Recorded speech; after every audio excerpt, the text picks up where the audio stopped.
디모데전서 4장 11절에서 16절 말씀입니다. 오늘의 하나님 말씀의 제목은요, 성숙한 삶입니다.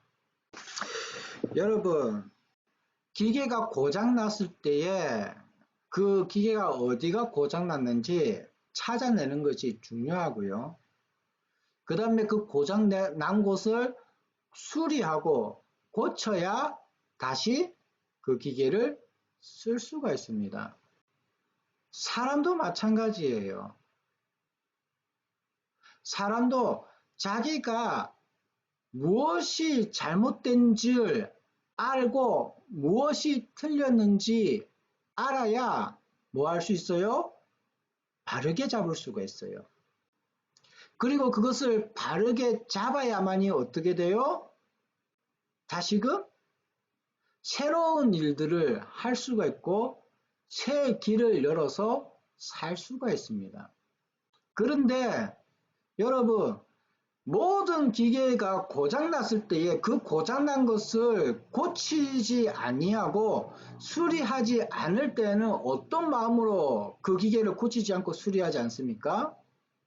버리기 위해서 그 기계를 더 이상 사용하지 않기 위해서 어떻게 한다고요? 수리를 하지 않고 고장난 곳을 차단내지를 않는다라는 겁니다. 그런데 사람은요, 그래서 자기가 잘못된 거, 자기가 틀린 거, 자기가 바꿔야 될 것을 고치지 않으면요, 사람으로서의 그 가치를 잃어버린다라는 거예요. 사람은 자기가 잘못한 것을 알았을 때에 고쳐야 되고요. 또한 자신이 무엇이 잘못되어 있는지를 계속 점검하면서 찾아내야만 된다는 겁니다. 그렇지 않으면은 사람이 사람으로서 살아가는 데 있어서 인격성을 잃어버리기 시작한다는 거예요. 사람이 인격성을 잃어버리면은 짐승이 되어버린다는 거예요. 자기가 원하고 바라고 자기가 원하는 바 그 뜻을 이루기 위해서 산다라는 겁니다. 짐승과 같이요. 그런데 우리 사람들이 착각하는 게 있어요. 자신은 그렇지 않다라고. 자신은 인격적이라고.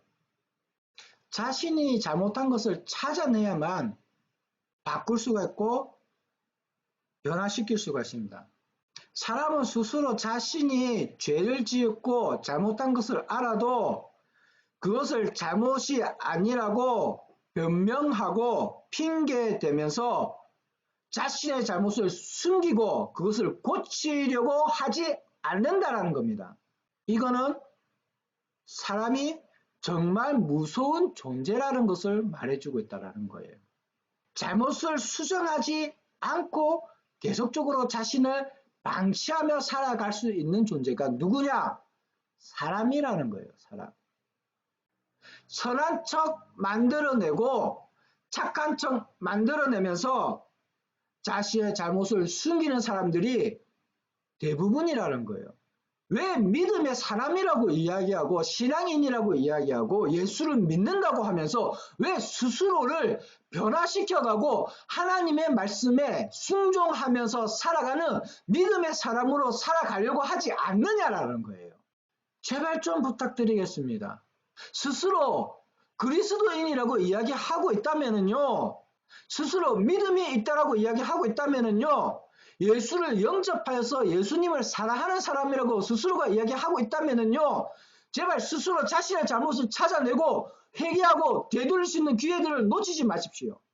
오늘 본문을 통해서 우리가 봐야 할 부분들 보시고 스스로 점검해 가시기 바랍니다. 11절을 보시기 바랍니다.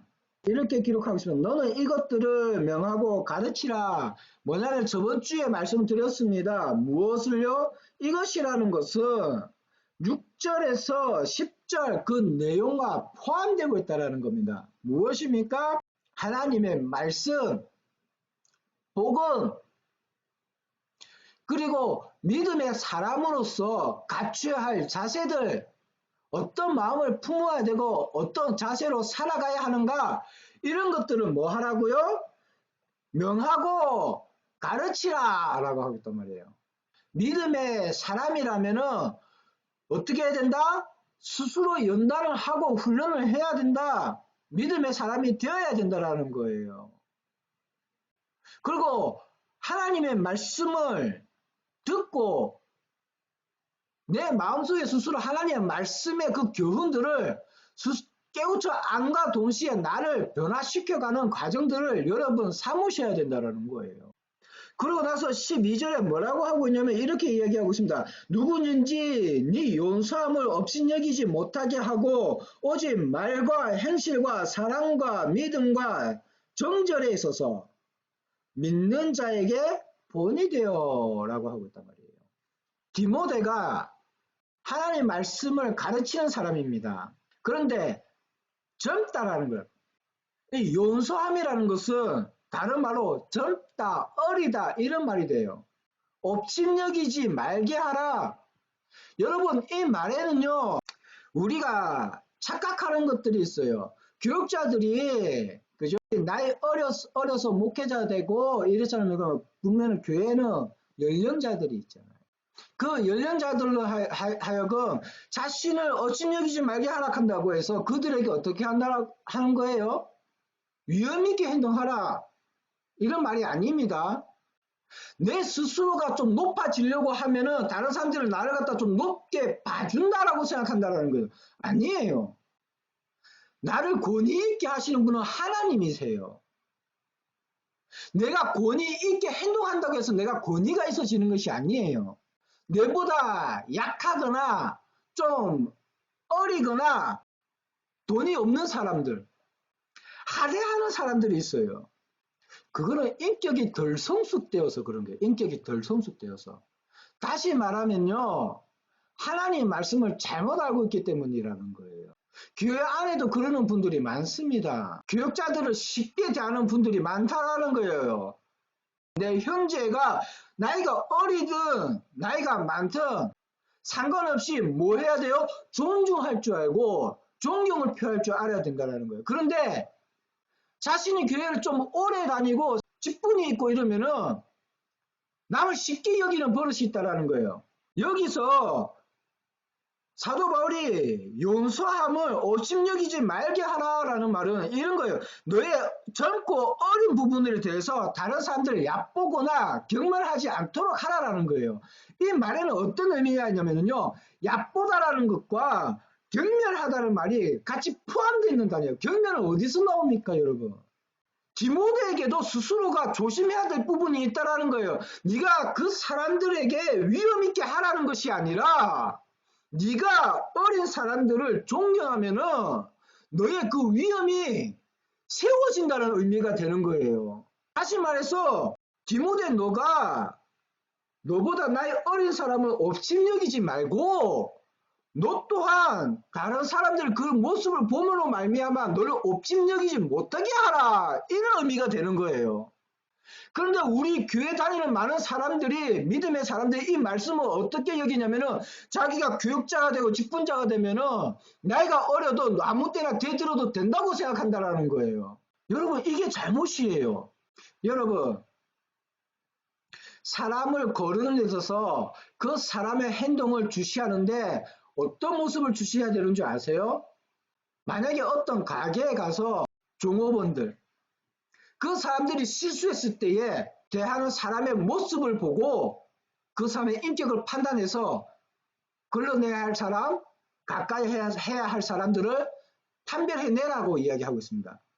안 좋은 사람이면은 걸러내서 가까이 해서는 안 될 사람이라고 이야기한다는 거예요. 왜? 그 사람이 저급한 모습들을 보이기 때문에요. 그 저급한 모습들은 언제? 결국 나에게 그 행동을 하기 때문입니다. 품위는 나의 인격과 인성에서 자라나는 겁니다. 암만 돈이 많고 고급 차를 끌고 다니고 비싼 옷을 입고 다녀도요. 저급한 사람이 있습니다. 노숙자처럼 볼 것 없어도요. 허름하고 그래도요. 품위가 있는 사람이 있어요. 사도 바울이 디모데에게 이야기하고자 하는 것은 이겁니다. 자신의 인격을 망가뜨리지 않도록 조심하라는 거예요. 다른 사람으로 하여금 경멸함을 느끼지 못하게 하라는 거예요. 너의 행실로 말미암아 다른 사람들이 업신여김을 느끼지 못하게 하라는 겁니다. 그럼 스스로도 어떻게 해야겠습니까? 스스로도 다른 사람을 경멸히 여기서는 안 되는 거고 다른 사람을 업신여겨서는 안 되는 겁니다. 내 인격은 거기서 나오는 거예요.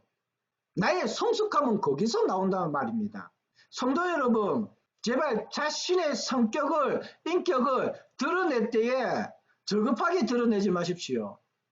교회의 형제들은 모두가 믿음의 형제이기 때문에 서로 존중되어야 되고 존중받아야 됩니다. 왠 줄 아세요? 예수 그리스도의 피로 말미암아 새 생명을 얻은 사람들이에요. 그리고 그 안에는 예수의 생명이 있는 존재란 말입니다. 고귀한 생명이에요. 예수의 생명으로 살아가는 고귀한 생명이란 말입니다. 그 고귀한 생명을 누가 가치없이 여깁니까? 한 사람 한 사람 한 사람을 바라볼 때마다 저 성도, 저 형제, 저 자매에게는 누가 깃들어져 있어요? 예수 그리스도의 보혈 피가 깃들어져 있고 그 고귀한 생명과 함께 살고 있는 존재란 말입니다. 나중에 그 사람이 그리스도의 증인이 되는 거란 말이에요. 그리스도의 증인으로서 산단 말입니다. 근데 왜 그 사람들을 업신여기고 그 사람들을 경멸히 여기며 그 사람들을 하대하고 함부로 그 사람들의 인격을 깎아내리며 존중받지 못하는 행동들을 하시냐는 거예요. 여러분 스스로 생각하실 때 여러분은 어떤 사람입니까? 대부분의 사람들이 상하로 기억하고 있어요. 제가 이 말씀을 드리면 우리 한국 대부분의 사람들은 다른 사람들의 인격을 무시하면 무시했지 존중할 줄 모른다라는 겁니다. 어떤 사람이든 자기가 존중받을 만한 행동을 하지 않으면서도 불구하고 존중받기를 원한다라는 거예요.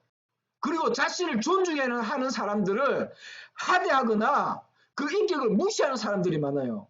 자신이 존중받을 때에 자신을 존중하는 사람은 자신보다 아래라고 생각한다라는 겁니다. 그 대부분의 한국 사람들이 그래요. 우리 한국 사람들 대부분이 그렇습니다. 수직 관계를 잘 인식하는데 수평 관계를 잘 인식 못해요. 오늘 말씀을 통해서 자신이 무엇을 잘못하고 있는지 분별해내고요. 고치십시오. 스스로가 고치려고 마음이 없는 사람을 어떻게 하나님께서 고치려고 하시겠습니까? 스스로 고치려고 노력해야 하나님께서도 은혜를 주시고 고칠 수 있도록 허락하시고 그 방향들을 지시해 주시지요. 스스로가 스스로를 포기하고 더 이상 하나님 앞에 사용받지 않겠다고 다짐한 사람을 어떻게 하나님께서 사용하시겠습니까? 12절 중반부에 보시면은요. 오직 말과 행실과 사랑과 믿음과 정절에 있어서 믿는 자에게 본이 되어라 하면서 말과 행실과 사랑과 믿음에서 본이 되어라 라고 하고 있단 말입니다. 우리 한글로는요 말과 행실과 이렇게 되어 있는데 그러니까 헬라어 원문을 보면은요 말 안에서 행실 안에서 사랑 안에서 이렇게 이야기하고 있거든요. 안에서라고 이야기하고 있단 말이에요. 여기서 말할 때에 말이라는 거 우리가 말하는 말을 이야기하고 있지가 않아요. 성경에서는 뭐라고 이야기하고 있냐면 그 원문에서는 로고스, 말씀으로 이야기하고 있단 말이에요. 그러니까 말씀 안에서 본이 되어라고 이야기하고 있단 말이에요.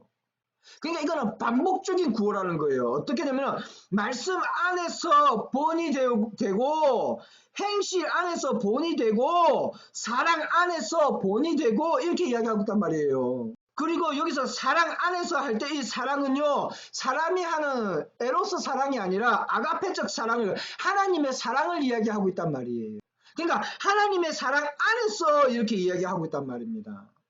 그럼 누구에게 본이 되냐면 우리 형제들끼리 서로가 본이 되어야 된다고 이야기하는 거예요. 이것을 가지고 자꾸만 교육자들을 갖다가 도덕적으로 윤리적으로 잣대를 대고서는 목회자는 이러면 되고 이러면 안 되고 이렇게 해서 목회자로 세울 수가 없고 이렇게 잣대를 대는데 여러분 그거 성경에 오릅니다. 물론 목회자로서 직분자로서 마땅히 갖춰야 될 모습은 있긴 있습니다. 윤리적이고 도덕적인 거 그 이전에 무엇이 더 필요한지 아셔야 돼요. 하나님 안에서 분별되어야 될 부분들이 있다라는 거예요. 우리 교회는요, 하나님 안에서 분별되어야 될 부분들을 다 갖다 버리고 사회적 윤리와 도덕과 어떤 지위를 가지고서는 가지고 그 교육자의 어떤 모습들을 잣대를 두고서는 생각하고 있다는 거예요. 그러면 세상과 교회 안에 차이가 뭐가 있냐라는 거예요. 윤리적이고 도덕적이면 믿음 안에 있는 거예요. 그런데 이렇게 이야기하면은 믿음 안에 있는 사람은 윤리적이지 않아도 되고 도덕적이지 않아도 되고 이렇게 질문하는 사람들이 있어요. 그런 질문 하지 마세요. 아니 믿음 안에서 우리가 믿음 안에서 분별해야 될 부분들이 왜 사회적인 기준이 되어야 되냐는 거예요. 무식한 거 펴내는 것도 아니고 그런 질문 하지 마세요 제발. 본질이 무엇인지를 모르고 이야기하는 거잖아요. 믿음 안에서 우리가 바라봐야 할 시선들을 믿음 안에서 바라봐야 되는 거예요. 그럼 저급한 시선으로 믿음 안에서 어떤 시선들을 바라보니까 뭐 어떻게 돼요? 교회를 어떤 사업체처럼 생각하는 거잖아요. 제가 옛날에 충격적인 말을 들었습니다. 제가 가구점에서 가구로 사려고 가는데 그 가구점의 사장님이 이러는 거예요. 자기가 알고 있는 어떤 친척 중에 뭐 아들인가 봐요. 그 목회를 하려고 하는데 신학을 갔답니다. 근데 그 신학생이 한다는 소리가 뭐라고 얘기했냐면은 교회 개척해서 3, 40명만 있으면은요 먹고 사는데 지장이 없습니다. 그러더라는 거예요. 중소기업보다 낫습니다. 안 믿는 사람이 그 말을 듣고선 저에게 제가 신학을 한다 그러니까 그렇게 생각하시더라고요. 왜 그런 일이 생기는 줄 아세요? 여러분 한 사람 한 사람이 믿음 안에서 그 기준을 삼지 못하기 때문에 이런 환경들을 만들어내는 거예요. 누구의 잘못이 아니라 바로 당신이 잘못인 거예요. 내가 잘못한 거고요. 내 신앙이 내 믿음이 믿음 안에서 그 기준을 잣대를 잡지 못하고 사회의 기준을 자꾸만 잣대로 가져와서 이 사람을 판단하고 판결하고 그러니까 모든 사람들이 그 기준을 가지고 교회 안에 가지고 들어와서 그 기준을 삼는다라는 거예요. 교회 안에서 그 기준을 삼으면 안 되는데도 불구하고 그 기준을 표면적으로 삼고 있지 않습니까? 지금 교회가 왜 무너지는 줄 아세요? 그 기준 때문에 무너지는 거예요. 믿음 안에서 서로 믿음 안에서 본이 되어야 할 상대들인데 서로 뭐 하고 있냐고요. 사회적 기준을 자꾸만 교회 안에 가지고 들어오니까 어떻게 해요? 이 사람 쳐내도 저 사람 쳐내도 이 사람 나쁘고 저 사람 나쁘고 서로 미워하는 가운데 있게 만들고 서로 원망하는 가운데 있게 만들고 서로 미움과 증오의 대상이 되어 있어요. 믿음의 형제들이. 믿음 안에서 왜 품어주지 못하고 왜 사랑해주지 못해요? 여러분 그러기 위해서 부름을 받으셨습니까? 부르심의 목적대로 여러분 살고 있는 거 맞으세요? 예수님이 왜 여러분들 만나주셨고 여러분들 위해서 왜 목숨을 버리셨고 하나님이 여러분들 왜 만나주셨고 왜 예수님이 여러분들을 부르셔서 하나님 안에서 말씀을 듣게 하시고 찬양을 하게 하시고 기도를 하게 하셔서 여러분에게 은혜를 주심으로 말미암아 여러분의 삶을 왜 하나님께서 인도하시고 여기에 부르앉히셨냔 말이에요. 세상의 기준에 그 기준을 삼고 내 형제를 바라볼 때 그 잣대로 바라보라고 여러분들은 이 자리에 앉혔겠습니까? 왜 예수를 믿으세요? 제가 왜 성도 여러분들에게 이런 말을 하는지 여러분 아셔야 됩니다. 그 디모데의 모습을 교육자 모습으로 잣대를 두고 이야기한단 말입니다. 근데 제가 왜 일반 성도님들에게 그 잣대를 갖다 대는 줄 아세요? 여러분 만인 제사장설이라고 아십니까? 이건 우리 기독교에서 굉장히 중요한 이론입니다. 예전에는요 예수님이 오시기 전에는 제사장이라는 직분이 있었어요. 사람과 양을 머리에 손을 얹고 안수해서 죄를 양에게 전가시켜서 사람의 죄값을 이 양이 치렀단 말이에요. 근데 이 양의 역할을 하신 분이 누구예요? 예수 그리스도시예요. 예수 그리스도가 우리의 죄를 전가를 받으셔서 피를 흘리고 죽으셨다는 거예요. 누가 이 죄를 전가시켰어요? 하나님이 전가시키셨어요. 하나님의 모든 사람의 죄를 예수님에게 전가시키시고 저주받은 생명으로 죽이셨단 말이에요. 예수님이 돌아가심으로 말미암아 휘장이 찢어진 이유가 뭔지 아세요? 모든 사람이 하나님 앞에 나아가서 직접 자신이 제사장이 되어 하나님에게 자기의 죄를 고하고 회개하고 용서받는 기회가 생겼다는 거예요. 이게 만인 제사장설입니다. 그런데 이 만인 제사장설을 여러분 스스로는 인식하고 나도 하나님 앞에 나아가 제사장으로서 역할이 있다고 스스로 고백하고 그렇게 기도하시면서 왜 말씀에 잣대는 교육자들에게 직분자들에게 됩니까? 여러분들에게는 본이 되어야 되는 그 중요한 일들을 여러분은 안 해도 된다고 생각하시는 거예요. 여러분은 예수님을 믿는다라면 스스로 믿음의 본이 되기 위해 노력하십시오. 여기서 본이 되어야 된다고 하는 이 본이 뭔지 아세요? 도장이라는 뜻이 있고 동상이라는 뜻이 있습니다. 무엇인 줄 아세요? 누구에게나 누가 보더라도 뭐가 되는 거? 증명이 되는 거예요. 누가 보더라도 이거는 맞다, 옳다 하는 증거. 계약서에 우리가 뭘 합니까? 도장을 찍잖아요. 이 도장 찍는 이유가 뭐예요? 이 계약서대로 우리가 분명히 서로 인식했음을 어떻게 하는 거예요? 증명하잖아요. 그러니까 그 계약서가 어떻게 돼요? 효력이 발생하는 거잖아요. 믿음의 형제들에게 내가 하나님의 믿음의 사람이라는 것이 증명이 되어야 되고 효력이 발생되어야 되는 거예요. 나도 저렇게 믿어야 하나님을 잘 믿을 수 있겠구나. 아, 저렇게 행동해야 내가 예수님을 잘 믿는 모습들이 되겠구나. 나도 저 사람들처럼 저런 마음으로 살아야 되는구나. 이런 기준이 되어야 된다는 거예요. 왜 만인 제사장설로 스스로 자신도 제사장이라고 이야기하시는 성도님들이 왜 믿음의 본이 되는 데서는 스스로 빠져버립니까? 그리고 자기가 조금 불리할 것 같으면 왜 다 교육자들에게 떠넘기고 설교자들에게 떠넘기고 자기는 자유로우라고. 그러지 마세요. 비겁하게. 책임감도 없고 성실함도 없고 정직함도 없고 진실함도 없고 세상 사람들과 뭐가 달라서 믿음의 사람이라고 살아가고 있습니까? 교회 다닌다고 스스로 이야기하고 다니시는 분들, 예수 믿는다라고 스스로 입으로 이야기했다라면은요, 그리스도인이라고 스스로 이야기했다라면은요, 여러분 정말 조심하세요. 남에게 그 잣대를 대고서랑은 깎아내리려고 하지 말고 13절에 이렇게 내가 이를 때까지 읽는 것과 권하는 것과 가르치는 것을 점념하라. 읽는 것은 무엇이겠어요? 말씀이잖아요. 말씀. 그 다음 권하는 거, 가르치는 거. 말씀으로 교훈을 하고 말씀으로 가르치고 지식을 주는 거. 이 일에 뭐 하라고요? 점념하라. 여기서 점념하라 라고 하는 이 단어에게는요, 주의하라, 주목하라 라는 의미도 같이 포함되어 있습니다. 힘을 다하다 라는 의미도 포함되어 있고요.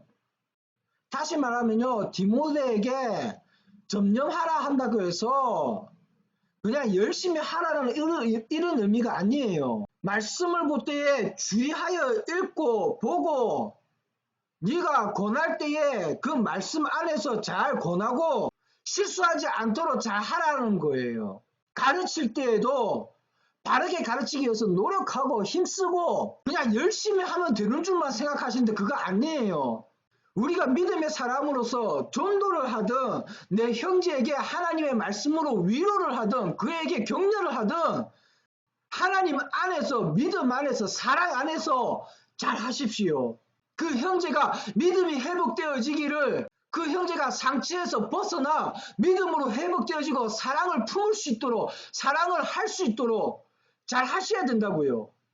믿음이 있다라고 이야기하면서 교회 다니는 성도님들이 스스로 그리스도인이라고 스스로가 좀 믿음의 생활을 오래 했다는 분들이 조심성이 없어요. 저는 사역하면서 인격적인 분들을 잘 만나지를 못했어요. 제가 초등학교 때입니다. 아, 나도 저렇게 하고 싶다라고 마음먹게 하신 분이 있어요. 제가 초등학교 다녔던 교회에 다녔던 집사님입니다. 나이 많으신 집사님이세요. 수레를 끌고 다니면서 박스 종이 그거 줍고 다니시는 분이에요. 병 같은 거 주우러 다니시는 분. 가다가 제가 힘이 들어 보이시는 것 같아서 빵하고 우유를 이렇게 사다 드렸어요. 그 저한테 감사합니다 그러시면서 받으시고서는 그 자리에서 기도하고 드시더라고요. 저는 그분의 모습을 보면서 나도 아무 때서나 저렇게 기도하면서 하나님께 영광 올려드릴 수 있었으면 좋겠다. 그때 그 마음을 먹었었어요. 저는 그 누구보다도 그분이 제일 나으신 것 같으셔요. 지금까지 내가 봤던 초등학교 때부터 지금까지 봤던 믿음의 모습들의 형제라고 이야기하시는 분들을 본 것 중에서요. 제일 나은 것 같으셔요. 저는 목회자들에게서 제일 못 볼 모습들 더 많이 봤어요.